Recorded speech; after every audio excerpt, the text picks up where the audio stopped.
Welcome, everyone, to the Overseas Press Club's program on covering climate change. I'm Patricia Crams, the Executive Director of the OPC. Climate change is becoming one of the biggest stories of our time, as you all know.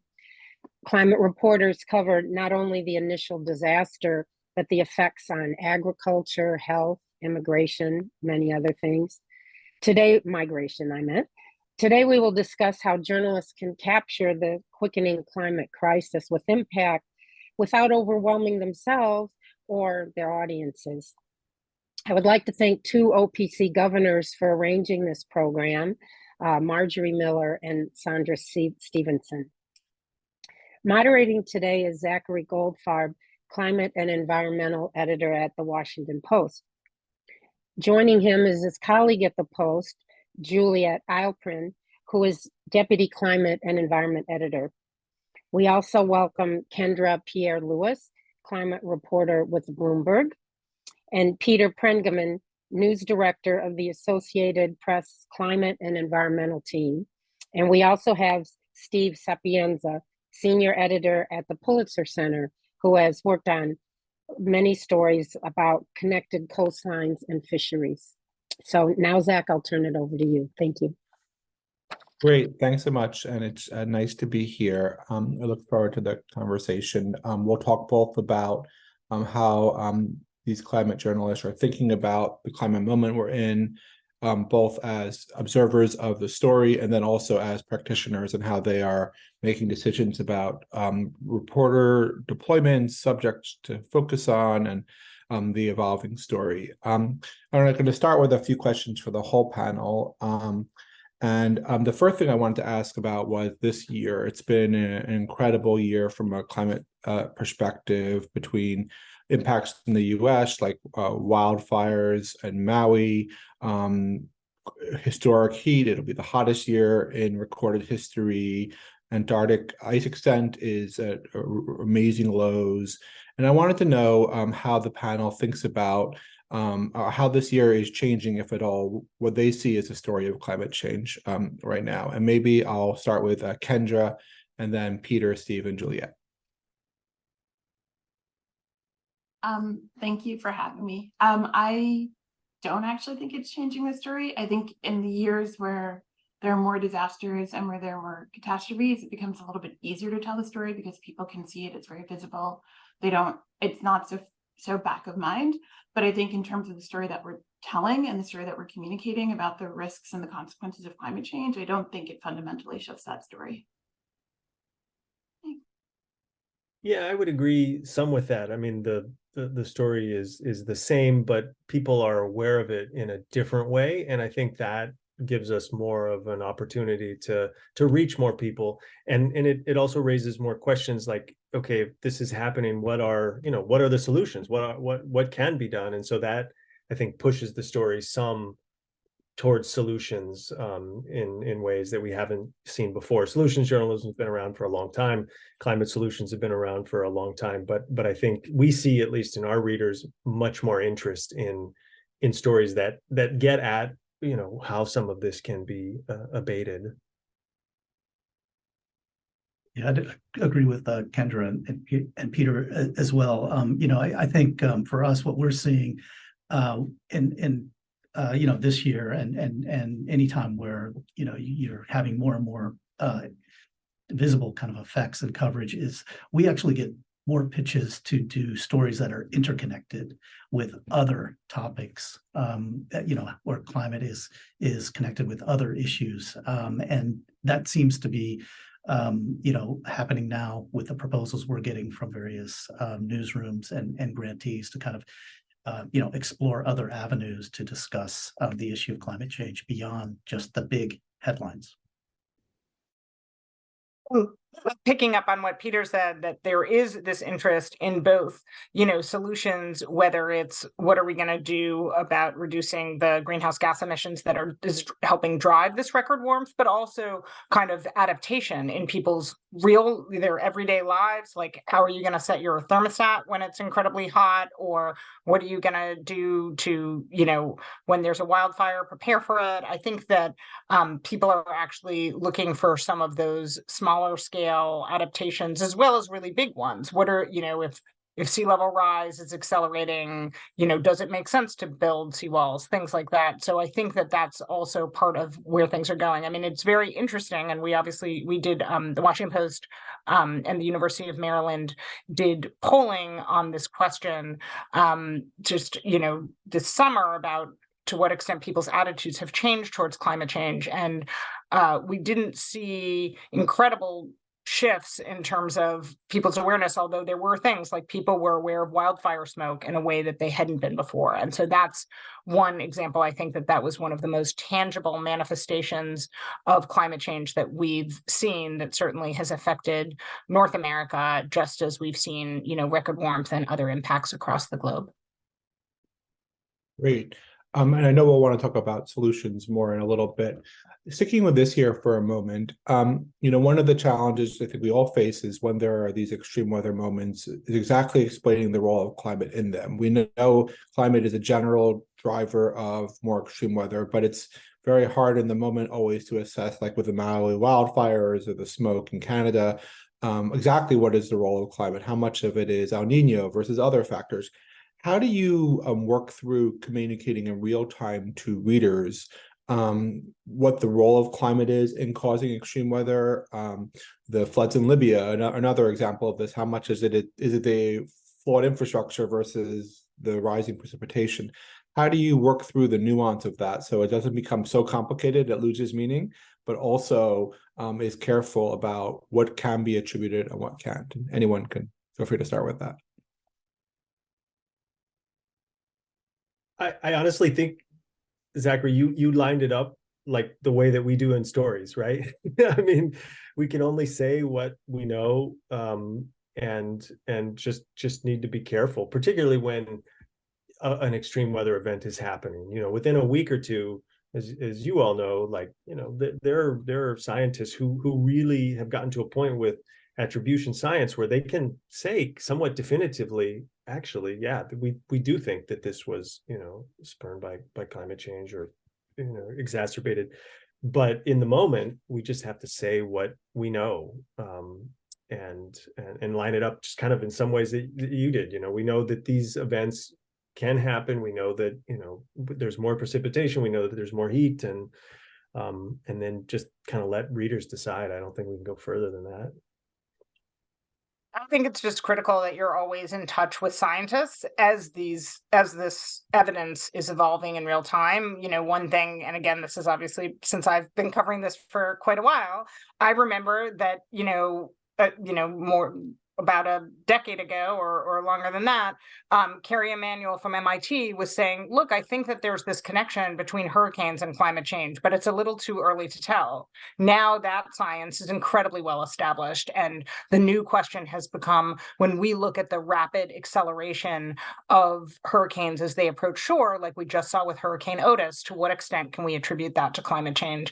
And I think that in some ways, there is always going to be this tension between peer-reviewed science that takes a long time to kind of evolve and reach a conclusion, and the demands of a daily deadline or an hourly deadline and how you communicate that.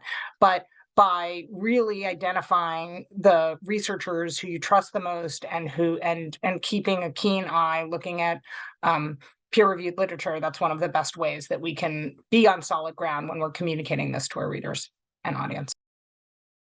I also think that something that's really shifted in the way I think about it is, and it's kind of linking a little bit to what Juliet said, which is we know when we look at the literature that there are certain phenomena where the climate link is quite established, right? And then there are other phenomena where the climate link is more tenuous. So if a tornado happens, the literature on tornadoes and climate for a variety of reasons is much more difficult to parse, right? But now everything is happening against a warming climate. So in some ways, everything is climate change because everything is warmer. And so it is about conveying that nuance, right? It is about communicating that warmer atmosphere holds more water. So storms generally are going to be wetter now. And talking about in the language of these are the even if you can't make the definitive climate change, with Hurricane Harvey, there was it was kind of there was a pretty quick rapid attribution study that was climate change made Hurricane Harvey 40% wetter. Even if you're not able to like make that kind of quick attribution, it is at the point where you can say these are the kinds of weather patterns that scientists are saying that we should be seeing because of climate change.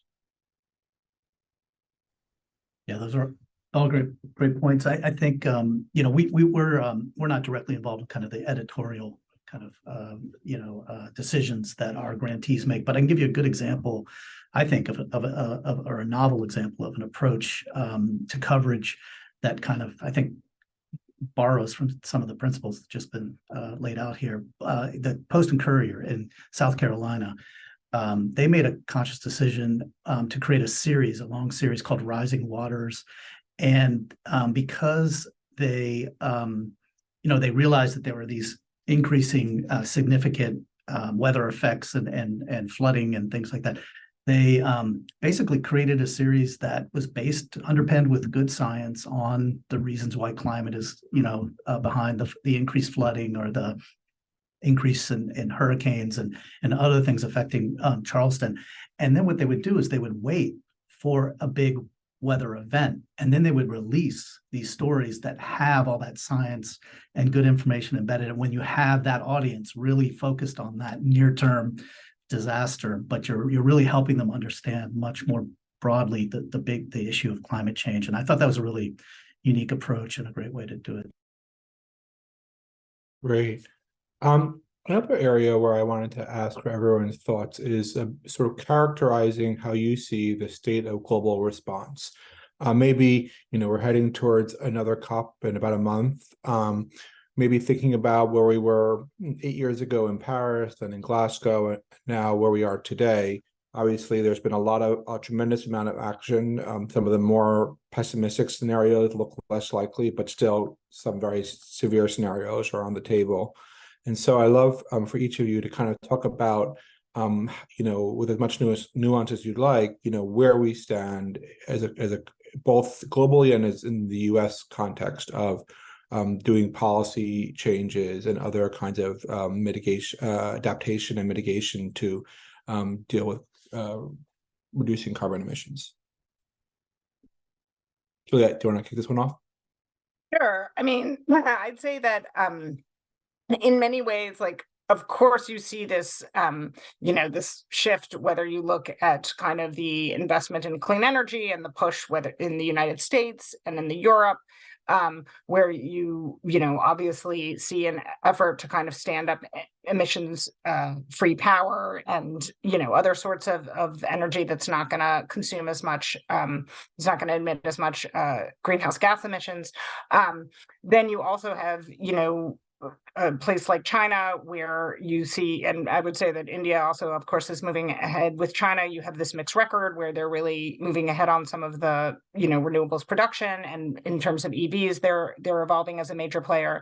But, what I am certainly struck by is that despite all the dire reports that we write about and the significant, real world impacts that we're seeing, that it has not moved the needle as much as one would think in terms of emissions. That we certainly have seen, here domestically, the political polarization remains almost identical to what it was like before, while obviously people have moved from questioning whether human activity is driving climate change. They're certainly not, they're not embracing that there needs to be a drastic cut, and that we're seeing in some of these other countries that basically you've seen a retrenchment on some of these questions. And on top of that, when you look at where the money is flowing on clean energy, it is overwhelmingly flowing to the richest countries, and that this kind of fundamental deal that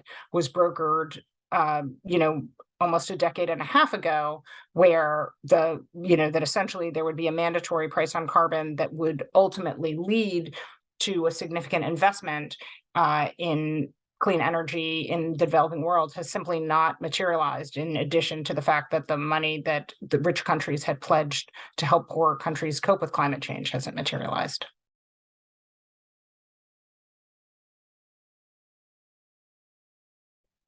You or Peter, did you have additional thoughts?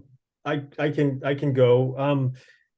I think about it in a couple of ways. If you look back 10 years ago, even 5 years ago, but you say, 10 years ago, we're in a much better place. I mean, the curves, they instead of like this for temperature, they kind of, they're slowing. And so I do think progress is being made, but as soon as I say that, I can think of 10 kind of red flags and things that make me question how much that is really happening. I think the emissions that continue to go up, I mean, you do wonder, like, all these billions in investment, all this consciousness about climate change, all the summits and talk, but at the end of the day, emissions are still going up. I think that's a that's a sign that not a lot or not enough is being done. To your point, Juliet, I think, the investment, when you look at where clean energy, where it is being rolled out, where it's realistic to think that in 5 more years or in 10 more years, a significant amount of energy is going to come from these different technologies. That's all in the developed world. And that doesn't, there's a lot of problems with that. So I guess I'd say on the whole, I'm cautiously optimistic that things are improving. They're better than they were internationally, in the US as well, I think, thanks to the IRA. But there's a long way to go. And the core problem of emissions, it hasn't been solved. Kendra, in your work, you looked a lot at how individuals, both as themselves and as part of groups, can be motivated to take climate action. What's your, not so much on analyzing like what the presidents and prime ministers are doing, but in terms of movements and activists, but also people who are just caring about the subject, but maybe aren't activists. What's your assessment of where we stand on kind of the arc of people becoming aware of and taking action to try to reduce emissions, either in their own lives or, through the ballot box or through activism? Yeah. So prior to Bloomberg, I worked for 2.5 years on a podcast that just focused on climate solutions and really getting people activated on climate solutions. And one of the big things that was sort of our driving ethos was actually getting away from individual action.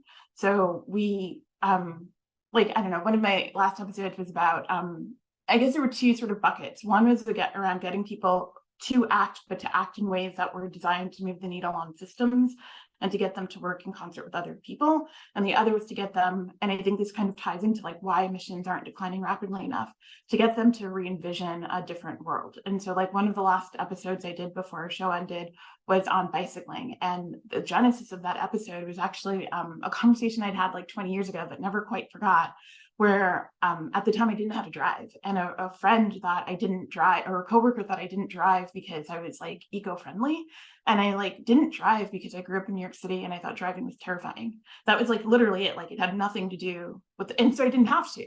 And I liked biking. So like I really enjoyed biking. I thought driving, I still think driving is terrifying. And so the whole episode is about sort of how we've been propagandized for a century to love driving, or to think that we love driving, and have all the alternatives kind of framed as terrible. And so I did a deep dive of kind of the origin of the bicycle and how like the Wright brothers, they were bicycle mechanics. That's how they decided, like that was the model in which they built the plane. And kind of the episode ended with like people with the idea that like, not that you should go out and ride a bike because there's lots of reasons and structural reasons why people don't ride a bike, but that you should actually be going out and pushing for those structural reasons. And I think the feedback that we got from listeners was that they found it really empowering, and people went out and did all sorts of kind of, we had one guy run for office. He ran for his utility. He was the first person to ever campaign in his community for the utility board. And those are, and I think those are the things that are missing, I think, in terms of like how we talk about it and how we cover it, because I think people feel it flirts a little bit too much with like like activism, I guess. I'm not sure. But I do think that there's great hunger and there's great thirst for it, but often the message that people are receiving is, compost your waste, or it's very small and it's very downscale and it's not very empowering because you're doing it alone and you can't necessarily see the impact of it. And then, and then every time you think you've been doing the right thing for a long time, like recycling your plastic bottles, you get this message that like, oh, actually it ends up in the landfill anyway. And so I think moving, like when you're thinking about solutions, when you're thinking about activism, it seems like the people who are doing the most and who are like getting the most activated are the ones that are figuring out how to lock into systems and how to get other people along with them. And Greta has said something to that effect herself, that she was really alone and isolated until she launched Friday's Future for Fridays, right? I can never remember. And now she's a community. And I think that part is really important. This might put folks on the spot, but is there a piece of journalism or a moment in recent history where you all feel like either the work or the moment sort of had an impact on people's actions or behaviors beyond just passing in the news, like either an extreme weather event or just a journalism that got a really powerful reaction from a small group of people, and you felt like it really touched people and kind of didn't change minds, but reached people on a deeper level?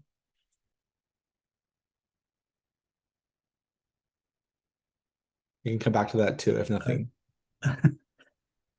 We supported a project for a number of years. We've been supporting North Carolina PBS to run a series called State of Change about climate issues in North Carolina, and it's really important with climate stories, especially in the U.S., that you work with local newsrooms to do this because they understand their audience. That audience in North Carolina is not the same audience as California when it comes to talking about climate issues. And so we've been supporting it. And the first, couple series were about really the effects of climate change in North Carolina, coastal erosion and kind of, heat and farming and things like that. But the last 2 seasons have really been focused on what Kendra was describing, these kind of change makers, local change makers, people looking for kind of natural solutions to the very climate issues very specific to North Carolina. And what they found when they ran those stories is they did have a lot of uptake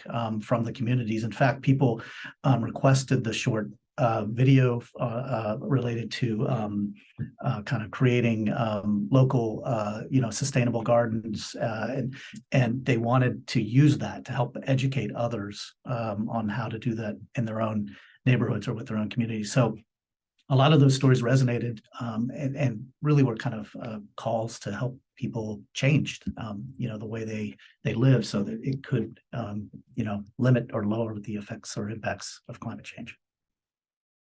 I feel like I'm kind of cheating here because one of the things that I noticed in moving from print to podcasting and now back to print is that there's an intimacy with your listenership that you don't really get with print. And also, nobody listens to a podcast, or very few people do, because it's 45 minutes. Nobody, who has a tolerance to listen to 45 minutes of something that they don't like? So generally, if you're getting feedback from listeners, it's generally positive, and even the ones that aren't that have valid, that have critiques, the critiques are usually very valid and very nuanced. And we also did an episode, like our 2nd year anniversary or birthday episode, where we asked listeners directly, hey, we've been doing this thing for 2 years. What have you done? And so I have a cheat in that regard, right? We literally did an episode. And so in addition to that guy running for his utility board, I know of a woman who was able to save her community's recycling program. And even though plastic recycling is but metal and plastic and glass actually has real value. I know a group of college students in California who, with their teacher, were able to stop an Exxon project in their community. We know people who learned about new fields of climate and ended up going back to school to enter into those disciplines. That part I missed a lot, that intimacy with the listeners, but yeah. So that's kind of a cheat, but yeah, so yeah.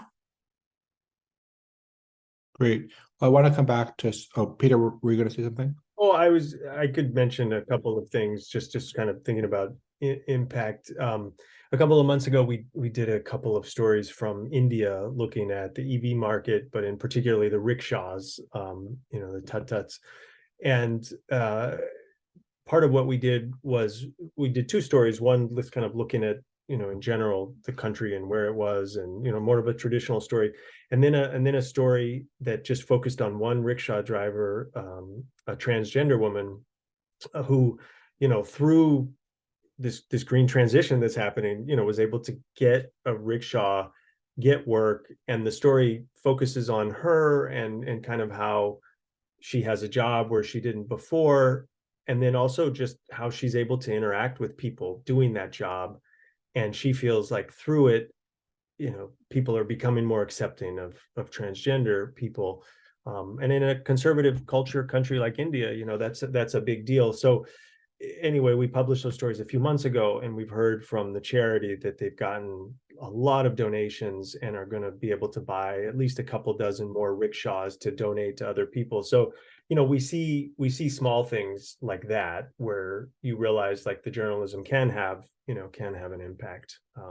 I'd also mention one other curious thing that we saw in our tracking, because we track all our stories, as I know you guys do, and lots do now. We're all like trying to figure out what people want to read and what the biggest impact and stuff is. In July, when everybody was burning up because it was so hot, right? We're writing all these stories. The number 2 read climate story for all the month of July was a takeout on geothermal energy, and that really surprised me, because it's like I was moving from Phoenix to New York at that time, right? We're in the middle of 30 some days of 110 plus, and we're breaking all these records, and of course we're writing all this stuff. But one of the stories that resonated more than any of those was on geothermal, in your house. So that also really hit me of like, okay, readers, of course, they need the doom and gloom, they need to see the impact they need, but there's a hunger for other things as well, I think. So anyway, I just mentioned those 2 things as impact. Cool. Well, I want to come back to sort of actual coverage and substance in a minute, but I thought it'd be interesting for all the journalists listening in just to hear a little bit about our 4 different organizations' approach to climate coverage, where our role is in that, how kind of the market of climate journalism is changing, or how our individual organizations, and I know we've all had different kinds of investments in climate, interact with that, between Bloomberg, the Post, AP, and Pulitzer Center. Anyone can start, but just talk about a little bit like how your organization is tackling climate right now in the broader climate journalism world. I could go if you'd like. And obviously at the Post, we have done a major expansion in the last year and a half. And, again, it's been really amazing having worked in the space and initially been kind of a very small band to see how we've tried to build on some of the areas that we've traditionally done, including covering climate and environmental policy and doing big projects, to really say what's the full breadth of coverage that meets this moment in a decisive decade. And so that's included really, we're expanding what we do in terms of weather, and specifically extreme weather, covering climate science and impact, doing visual storytelling, whether that's through data visualization and graphics, through illustrations, photography, video, and other forms. And then also doing more consumer-oriented and more accessible coverage of climate, which includes climate solutions, as Peter had mentioned, but also trying to engage people by writing about these things and covering these things in a way that's a little less of the traditional journalistic approach, speaking from on high, but really engaging more like a friend and sharing things, especially when they're both actionable, through columns like our Climate Coach column, or also just expose things like the wonders of the world. And we think then like of nature and animals and things like that, and pairing that with kind of this practical advice is one of the ways to really meet our audience in all the different places where they are.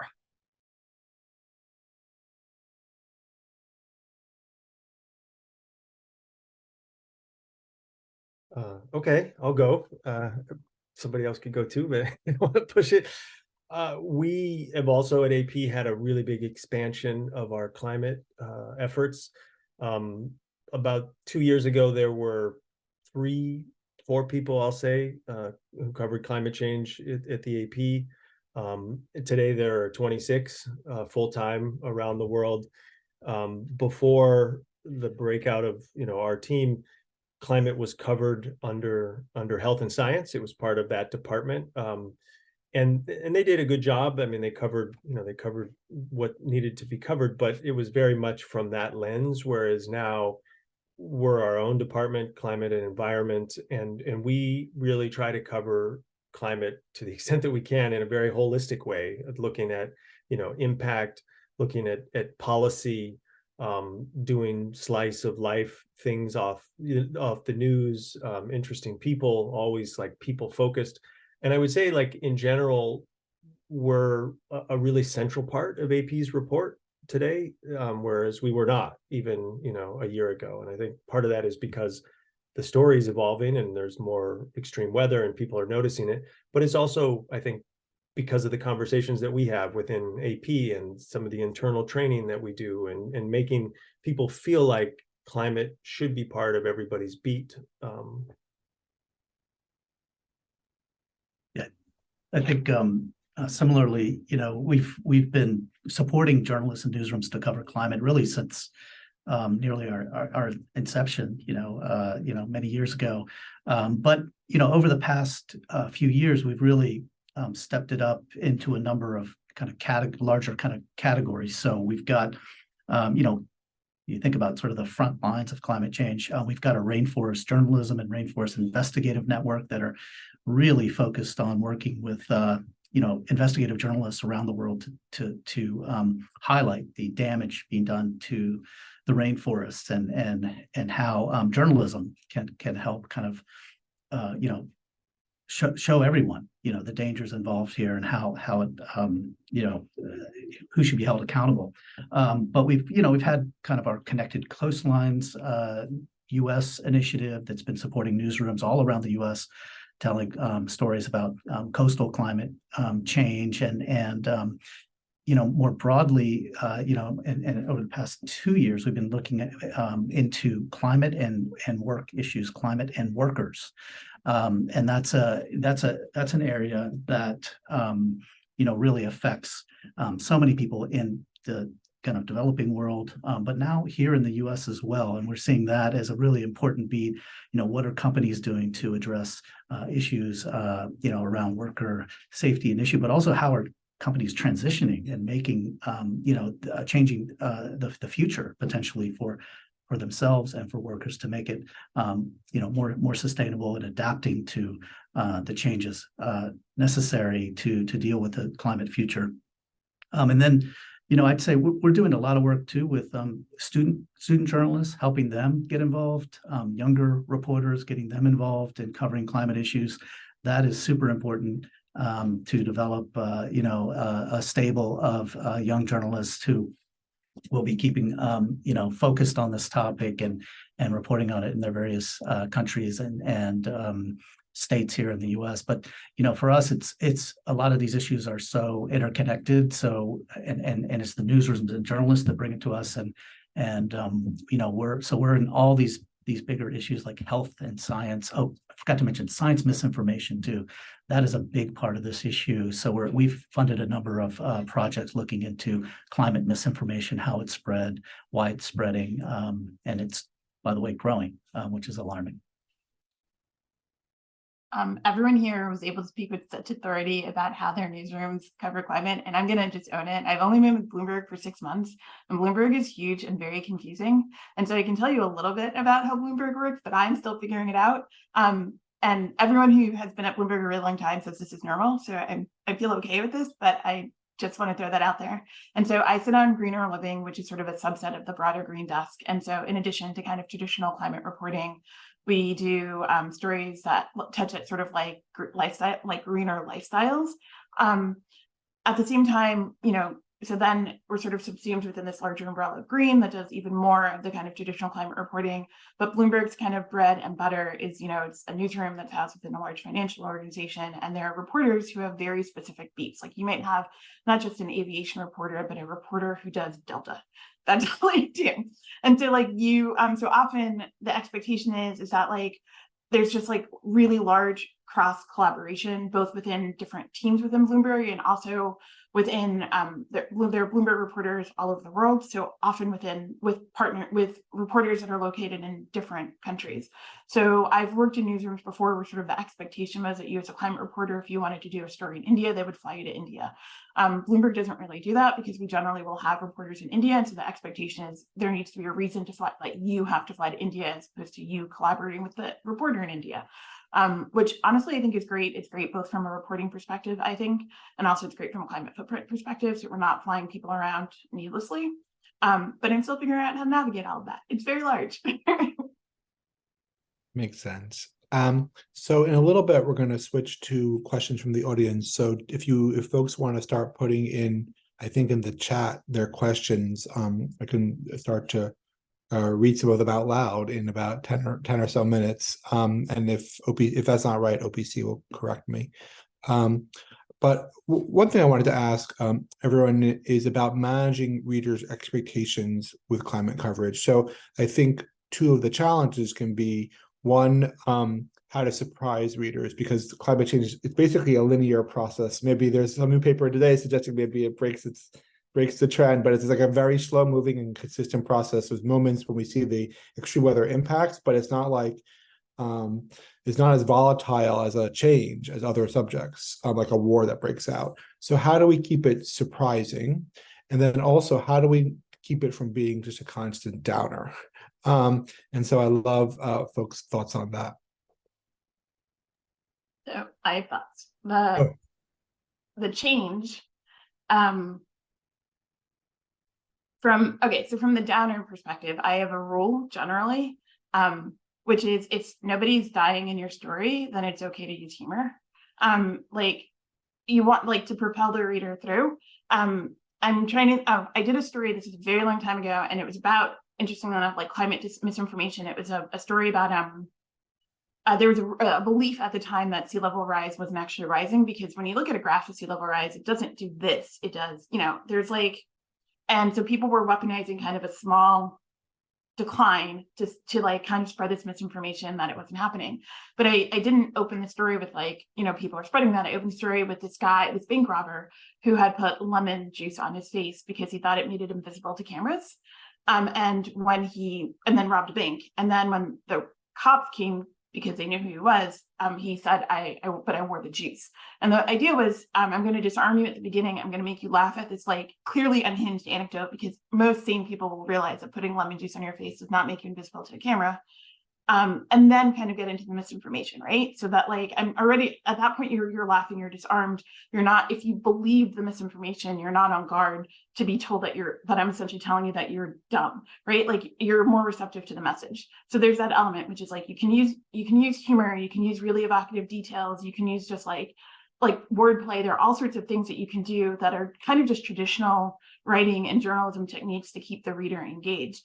On the other side, yes, on the one hand, there are these dramatic shifts in climate science happening all of the time, but they're all like fun and unique details and aspects of climate change, or not fun, but like interesting or unique details or aspects of climate change that many people aren't aware of. And so there is still kind of perpetual novelty or new information that you can give readers or listeners or context. And maybe it's not as big or as massive as a war breaking out, but I feel like that actually works in your favor because people sometimes need a little bit of reprieve. So if you are opening with a little bit of humor, if you're giving someone a little bit of a surprise, then they're more receptive and more willing to read your story than if you're just opening up with like millions of people will die, right? Like that is something that like, I often feel like with climate stories, it feels like taking your medicine, and we want it to feel different than that. We want people to want to read your story as opposed to feeling obligated to read your story so that they're well informed. And I thought I'll mention, and again, it's a little tough because again, you just end up talking about the journalism that you've helped produce, but I guess that's okay. So now I can brag about Shannon Osaka, because when we're doing our series on climate change and human health, the human limit, she came to me and said, look, I think that there's this really interesting intersection between people with schizophrenia and how vulnerable they are to extreme heat. And this was something that, again, is really just emerging in the scientific literature. It's being documented in real time. The, kind of public health officials, while they recognize this is an issue, have not really come up with have not come up with a way to respond, in their planning to it.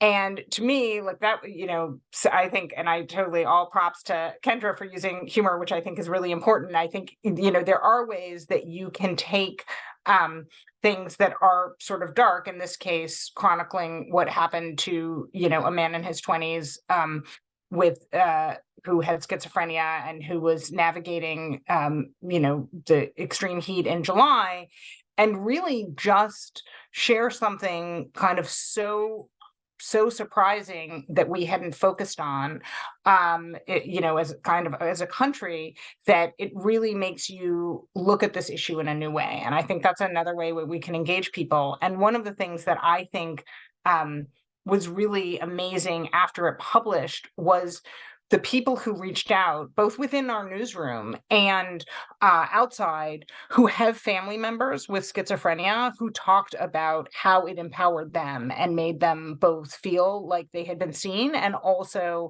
gave them a sense of what they needed to do to protect people that they loved. And to me, that was just one of those moments that really shows you how this journalism can matter.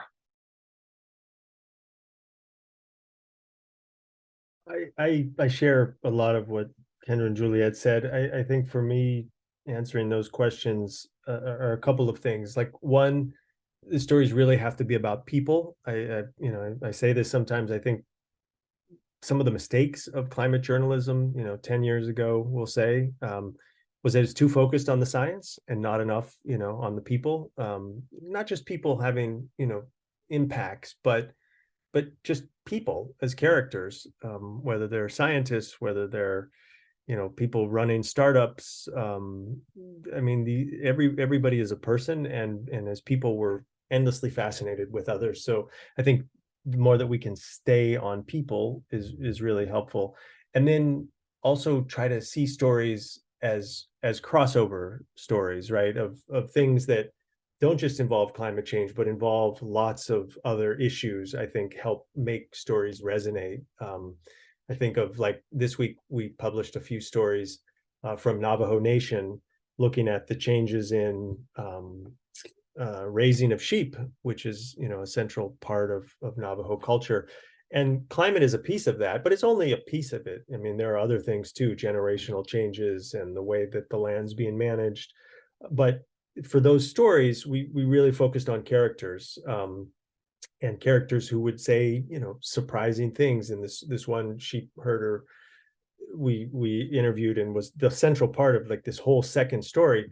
She says at the end, like, recounting, like, how sheep help them, like, really feel, kind of at peace. How at one point a sheep sneezed all over her, and, like, it made her happy. So stuff like that. It's just like these great anecdotes. So that is a way, I think, that we approach it. We also try to look at sustainability stories in ways that cross over lots of different things. We did a story a couple of months ago on Starbucks and their attempts to kind of move away from the disposable cup, both plastic and paper.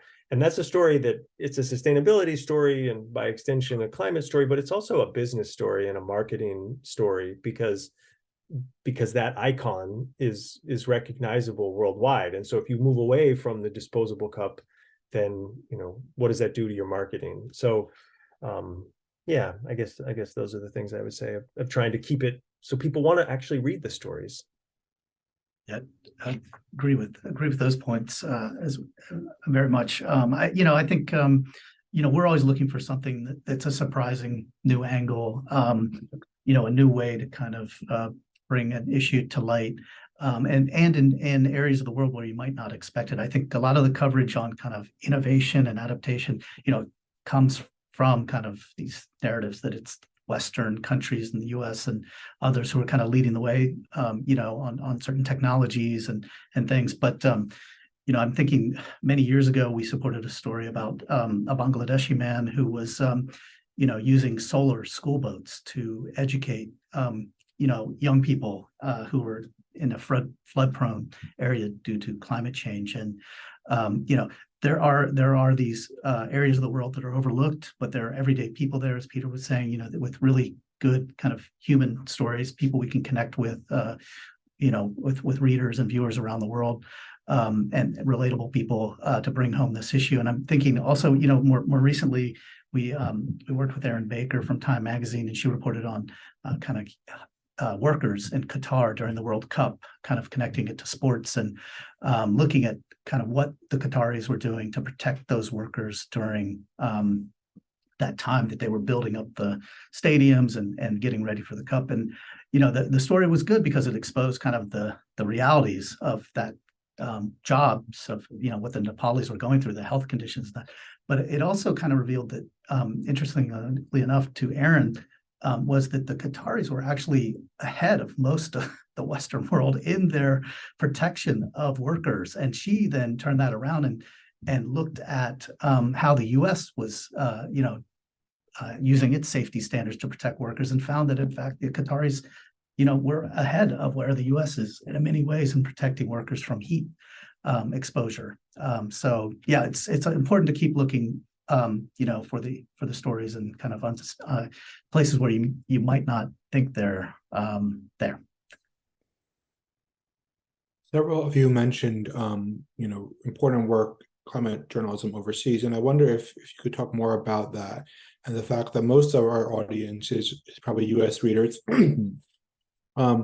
but most of your impacts are in the global South and in developing countries. How do we bridge that divide? How do we get our readers focused on impacts that will be most severe far away?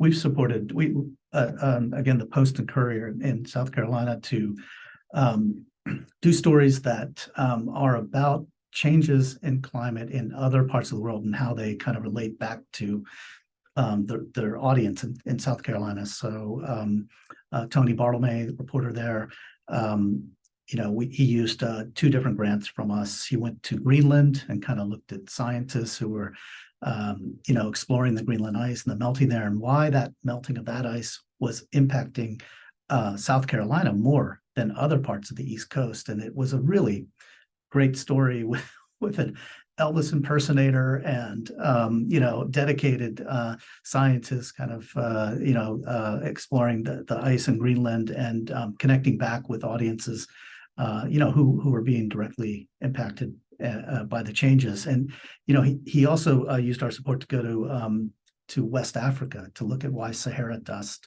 impacts the way hurricanes are developed. And in that story, he partnered with a local journalist, and going to what others here have said, the collaboration is key. He partnered with the local journalist, and then they did a story about a local West African scientist who's working with American scientists to really try to understand these dust patterns and why they impact our weather and hurricanes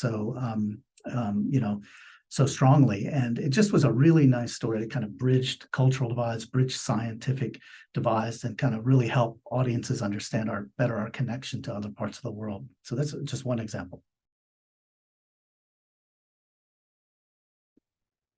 Great. I also don't think it has to be all or nothing. I don't think yes, I think it's important to go or to do stories that actually show directly how things impact a place.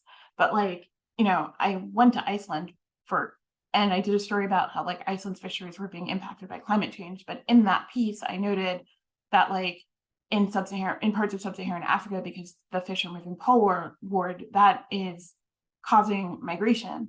So it doesn't have to just be I'm going to this place and I'm going to tell you the intricacies of how it's impacting this area of the global South. It can be the other side too, which is that it should just sort of be inserted naturally as a part of your everyday reporting, and you should recognize the impacts of places other than the places that you call home.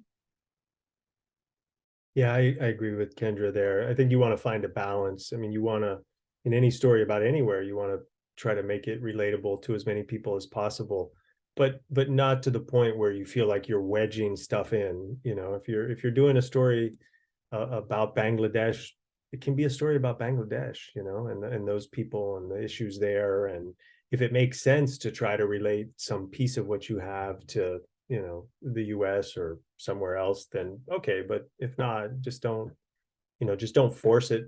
We also find, I mean, you said, Zachary, that, you know, our readers are in the US. For AP, that's really changing. I mean, I don't have you know, all the numbers in front of me, but our audience is, of course, like, is in the US, but also a lot of our customers and readers are overseas, and you know, in different places, and we publish in different languages. So like, we really are trying to tell stories as broadly as possible for as many people as possible, and not just focused on the US. It's really, you know, it's part of our obligation as journalists to bring what's happening in the rest of the world to people, you know, across the United States and elsewhere. I mean, we do have kind of an extraordinary privilege that we are able to travel to these places. And one of the things that I do find kind of encouraging is that there are stories that I honestly worry aren't going to resonate with people, and then you publish them and they do well. Our colleague Chico Harlan traveled to South Sudan and has a piece that published this morning on, you know, what's happened with year after year of flooding, and the fact of you know, what that's meant for hunger there, and how even despite the world trying to help South Sudan, people are taking extraordinary risks to you know, basically get these water lilies that they grind up and eat. And that story seems to be resonating today. And so that makes me feel like we can do that. And you also can help inform people, again, across the world, can read about these things and get an insight on what's happening on something that is truly global. There's no way to cover it unless you're really taking all of that and surfacing it as much as you can. Great. Well, I did want to talk a little bit about climate solutions, because that is something everyone mentioned and has become a bigger and bigger part of climate coverage. I wonder if folks could talk, sort of break down their philosophy about covering solutions. You know, Kendra brought up this question of individual solutions versus sort of system solutions, very futuristic solutions, fusion, geoengineering, solutions that are at hand, different sectors. I wonder if you could just sort of talk a bit, like, how do you decide how optimistic to be, how realistic to be, and just how you sort of do a coverage strategy around solutions?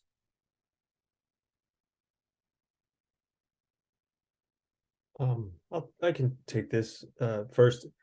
I think the first thing that we do is really try to figure out what is scalable when we do a story, you know, when we do stories on solutions, because they're, I mean, as all of us know, and we, you know, get our inboxes flooded with all these pitches, and, you know, everybody's got some gizmo or something that it seems like, you know, they're gonna save the world.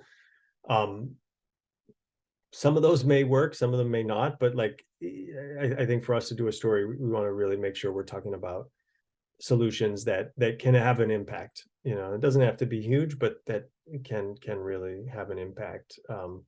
So I think that's the first thing that we do. And then the second thing really is, again, as I've said a number of times here, just really try to make sure that the stories focus on people, and see every single person, a worker, you know, scientist, an investor, as, you know, people who are characters and can, you know, really help move a story forward. So I think that's our general approach at scale, and surprising and interesting people.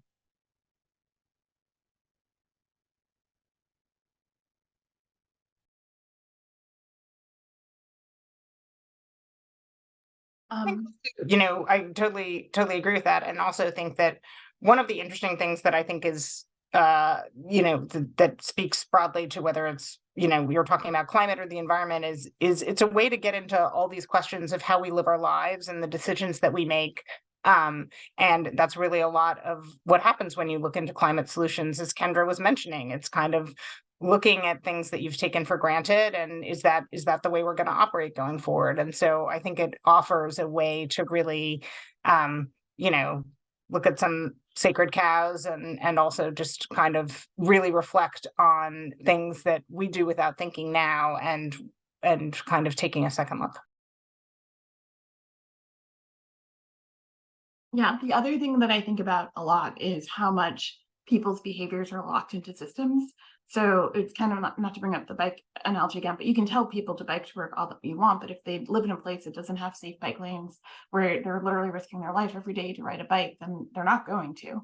And so you need to really take that step back and look at the systems that are encouraging people to act in ways that are deleterious to the climate, because most of the time people aren't, they're not running around like burning coal for fun.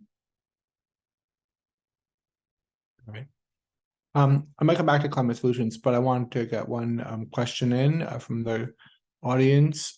As noted already, COP28 is coming up. What are your thoughts about the conference, significance compared to previous COPs, potential themes, outcomes, and the fact that it's being held in a major fossil fuel producing nation? Peter or Juliet, did you want to share thoughts? All right. I think this is a really interesting question. I think this is a really interesting COP for a lot of reasons. And one of the central ones is what the person asked there, it being in a major fossil fuel producing nation. I think, there's a lot of criticism, right, that this is it in the UAE, that the UAE picked, an oil executive to be its president for this. However, at the same time, there's a tremendous amount of pressure, I think, on the UAE and the people who are going to really show that this is serious. And so I think that creates a dynamic that could be interesting. I mean, I think, if you listen to a lot of the COP officials, they're saying, this is gonna be momentous, this is gonna be big. But at the same time also saying, but there probably won't be language about a phase out of fossil fuels, that's not possible. So then you do wonder, okay, well, what could come out of this? Obviously we don't know that, but I think just that dynamic is really interesting, and you can see it from a cynical side and like, well, it's, oil producing nation, and this is going to be more of the same. We're not going to see real movement towards a reduction of emissions of all these things we've been talking about for years. Or you can see it as there's a lot of pressure to really see some progress, and what might that be? So I think I would just start the conversation with that.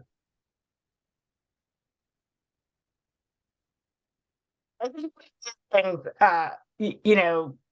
these annual UN climate talks are, a challenge for everyone. I certainly feel like when I started coming to them, I had, my line was that having covered the US Congress, I thought that was the most dysfunctional political body in the world until I started covering the UNFCCC, and then I learned there was a more tortured political body. And I think all the messiness that comes from these global climate negotiations speaks to how very hard it is for the world to transition away from fossil fuels. This is the reality. And so that is part of what is laid bare every time, nearly 200 countries convene to decide what they should do about it. And so both, we always it almost seems like every year we should write the story of why does everyone keep coming to COP? And there's a legitimate argument for ignoring it altogether, but there's also kind of the very tortured nature of it, I think, is one of the reasons why it's essential to scrutinize it and be there. Great. And if folks have questions, we're going to go about 5 or 10 minutes more. Feel free to put them in the chat. I wonder if folks can talk, if you all could talk a little bit about the polarization we've seen among the American population, at least in terms of climate. It's becoming more and more of a political identity, what you want or what you don't want, and how does that affect, or should it affect how we cover the story? If some people are going to be closed off to climate stories simply because it has the word climate. I'd love to get your thoughts on that.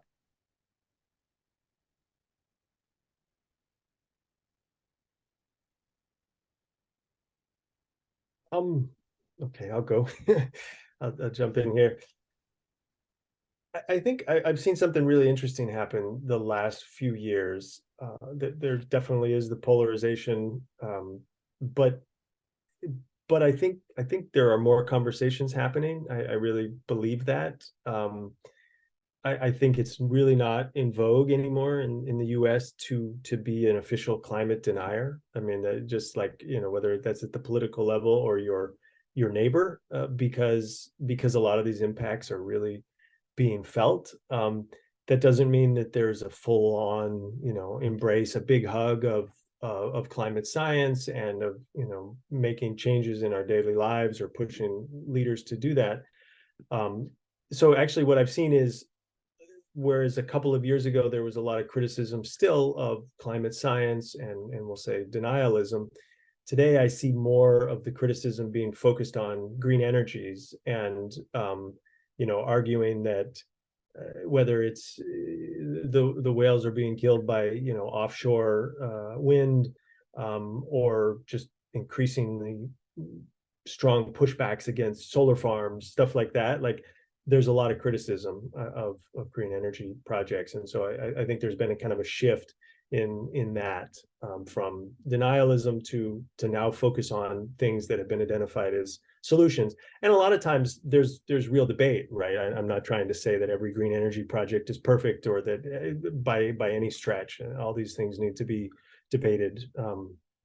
But that's the shift that I've seen in the polarization, just kind of a shifting of what you're focusing and criticizing. I think we've seen that also, that, yeah, sometimes you don't need to mention climate and people might get more engaged if you talk about, kind of economic considerations or other, other upsides to addressing things that also happen to reduce emissions. So I think that, again, there is climate fatigue out there. And so that's one of the reasons why it's important to figure out, what are other angles into a story that might be able to connect with folks. Yeah, when it comes to local journalism, the projects that we are getting, as proposals from local newsrooms, those are the stories we're looking for. We're looking for those crossover stories. Like, for example, in North Carolina, there was a project that we supported that was looking at the kind of intersection of how climate change was affecting local fisheries, but it looked at sport fishermen. It's a whole new audience of people that may not have thought about how climate might be impacting their recreation. And we've consistently sort of looked for those types of stories produced and reported by the newsrooms from those communities, because they best understand how that audience will want to relate or engage with those climate topics.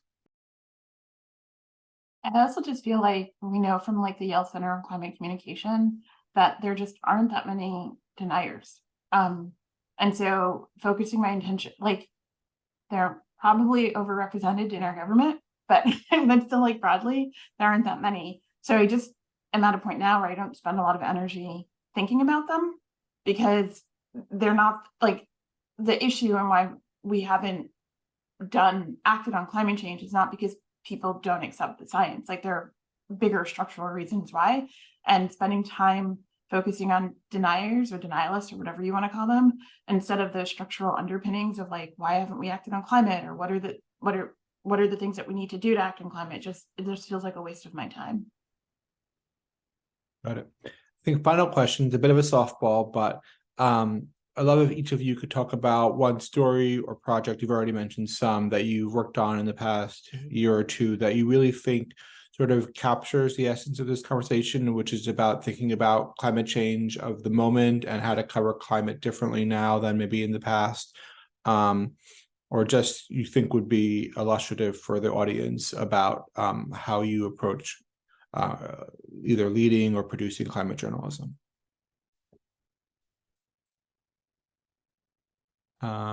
Steve, why don't you go first? Yeah, sure. I think for us, or I should say for our grantees, we want to support them to do projects reporting on climate that will best engage with their local communities.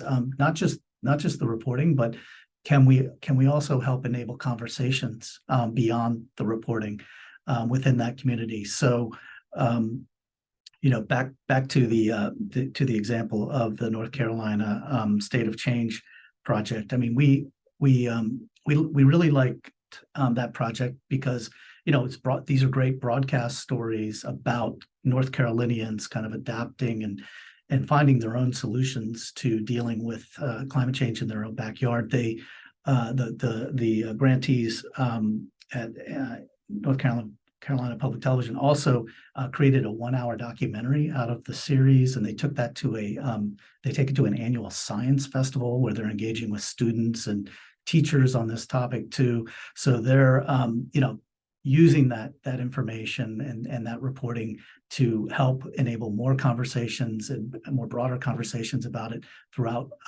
the communities that are being impacted. And that's what we try to do with our journalism. We support the reporting with our grantees, but we also like to work with them to help engage audiences on that topic, keep the conversation going. I think that's really important with this issue, is to make sure that we don't just keep reporting the calamities, the hurricanes, and just let it drop. We've got to find the good stories that resonate and then keep conversations going with audiences and people who really care about these issues.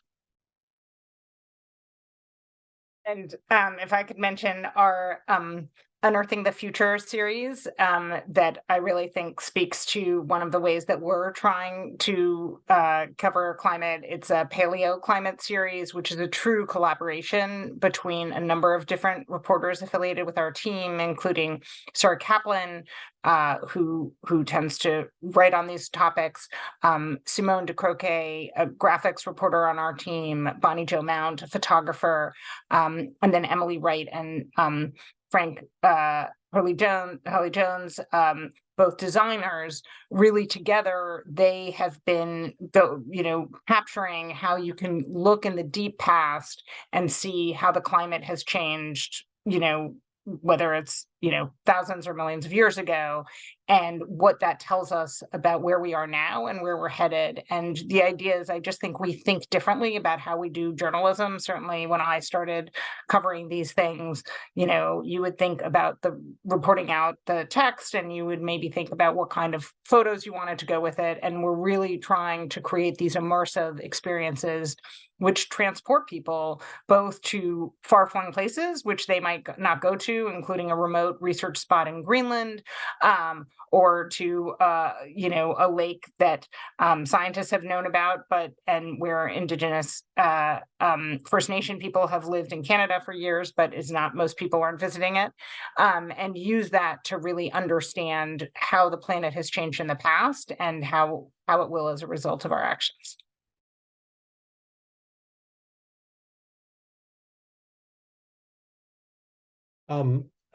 I think the thing that I would mention is actually a collaboration that we did earlier this year with Press Trust of India, major news organization in India. It's a customer of the AP. They had indicated that they wanted to do more climate coverage, and essentially kind of asked for some help to how to do that. And so we put together a week-long training where we sent several people from the climate team and teamed them up with reporters from Press Trust of India, and it was really a skills transfer on both sides. I mean, we did a lot of training around climate, journalism and the basics, and how we approach things. But then we also learned a tremendous amount from them, because on our side we have one person from climate in India. And as a team, we want to cover a lot more of India. And so we were able to just learn a ton from the Press Trust of India journalists. And then through that, we worked on 7 different stories together, looking at different issues, mostly biodiversity issues in southeastern India. And so for me, that was a really gratifying experience, because not only did we do really cool journalism, but we learned a lot from each other. We taught a lot, and I think, as a team, part of our mission is to help others and work with others to lift up their coverage. And it's been really cool since we published those stories, just seeing those journalists from PTI who went through that like many of them are writing lots of climate stories, you know, and so it's like, it's just amazing. And I think our whole team is much more also keyed into India and, you know, does a lot more with India. So that's the kind of thing that I think back on like in the year and be like, that was really cool in 2023. This isn't something that I've worked on, but that our team has, which is we know that construction and building has a huge climate footprint. And so we've been spending a lot of time looking at the reemergence of wood as like mass timber as a building material, and sort of really digging into sort of the pros and the cons and the limitations and some of the climate claims that are being made that aren't necessarily holding up to scrutiny. Great. Well, thanks everyone for so many illuminating thoughts during this discussion. I think that wraps it up for us, but Patricia is going to take over for a few final comments. Thank you all so much for participating and taking a big chunk of your day away. It was fascinating, and we look forward to the video. Thank you. Bye-bye. So much. Thanks, everybody.